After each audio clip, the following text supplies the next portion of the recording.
Hora de conversar com Juliana Rosa. Essa é uma super semana, né? Todo mundo voltando às aulas, o pessoal em Brasília voltando ao trabalho e a turma do Banco Central pronta para mais uma reunião do Copom, em que será definida a nova taxa de juros. Fala-se numa redução curtinha, de 0,25, 0,5. Não tem espaço para mais, não, Ju? Bom dia para você. Que tem, né, Megali? Mas Tem, mas não parece vem. que o Banco Central está sempre mais conservador até do que o mercado financeiro, viu? Bom dia para você, Megali, bom dia para Carlinha, para o nosso ouvinte aí, boa semana. A gente tem aí uma perspectiva de corte da taxa básica de juros nessa semana. Reunião começa amanhã do Comitê de Política Monetária do Banco Central e a decisão sai na quarta-feira, ali no final da tarde.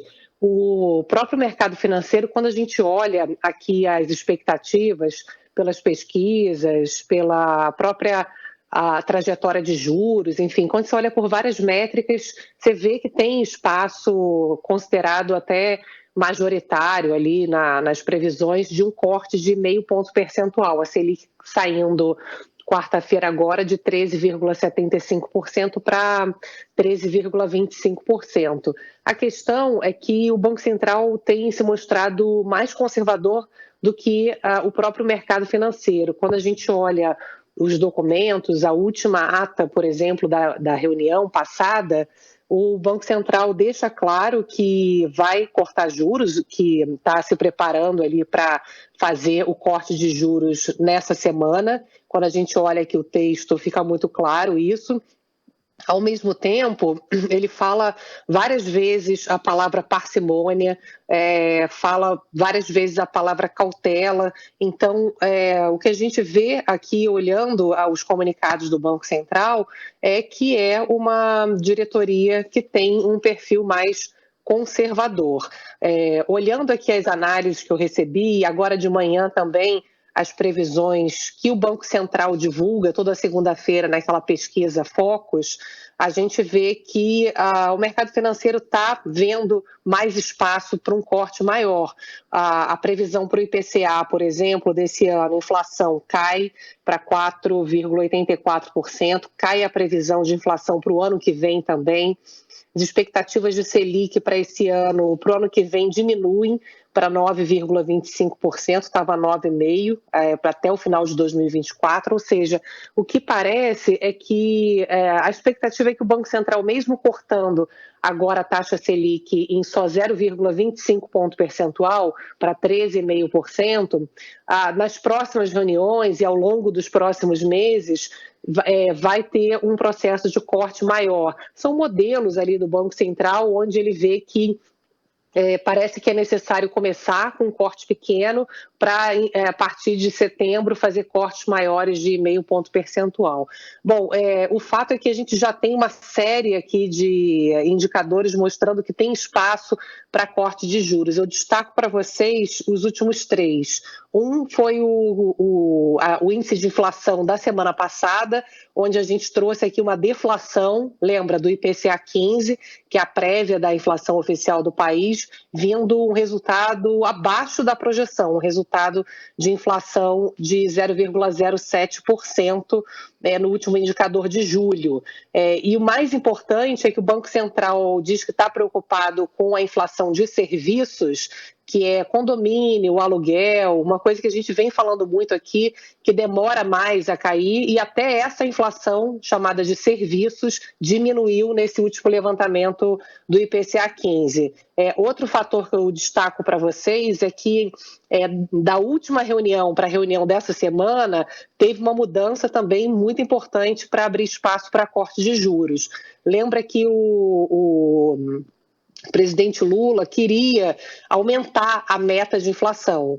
E aí tinha uma dúvida em relação a qual seria a meta, as expectativas de inflação subiram, porque tinha uma insegurança em relação a qual seria a meta de inflação do governo Lula. E aí a meta foi mantida, é um detalhe técnico, mas que fez toda a diferença. Você tirou uma insegurança do caminho e quando a gente olha as expectativas, que faz parte desse caminho aberto aí para poder cortar juros, as expectativas caíram.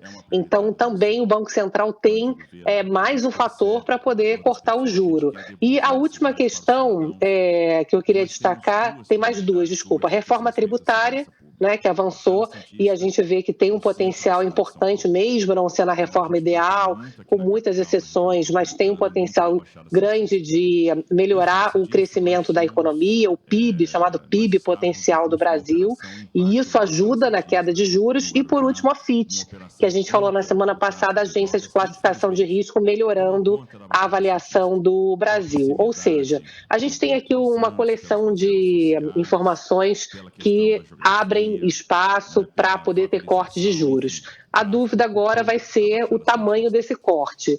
De qualquer maneira, para a nossa vida, essa informação vai ser fundamental, porque a partir agora do segundo semestre, a gente vai ter uma redução nos custos de crédito. Isso vai ajudar nas renegociações de dívidas, e isso tende a promover uma queda de endividamento e inadimplência.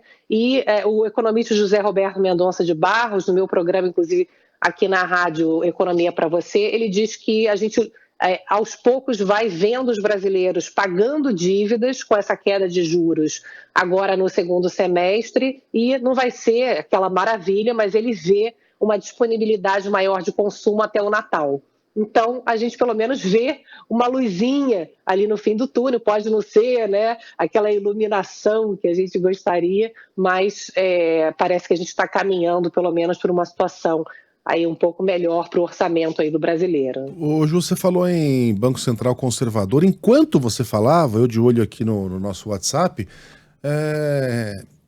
enfim, encontrei adjetivos aqui para se referir a Roberto Campos Neto e o próprio BC. Nada abonadores, bolsonarista, sabotador, sem vergonha, coisas do tipo, tá? Isso eu tô dizendo aqui o que as pessoas estão dizendo. Porque estão, enfim, ecoando as palavras que vêm lá de Brasília. É assim que o presidente tem tratado o Banco Central e seu presidente. Agora, eu fui ver aqui e, claro, o Roberto Campos Neto não faz nenhum favor a ele próprio quando vai voltar de camisa do Brasil. A gente sabe o que isso significa e tal. Mas eu fui ver os números aqui, porque os fatos importam, né?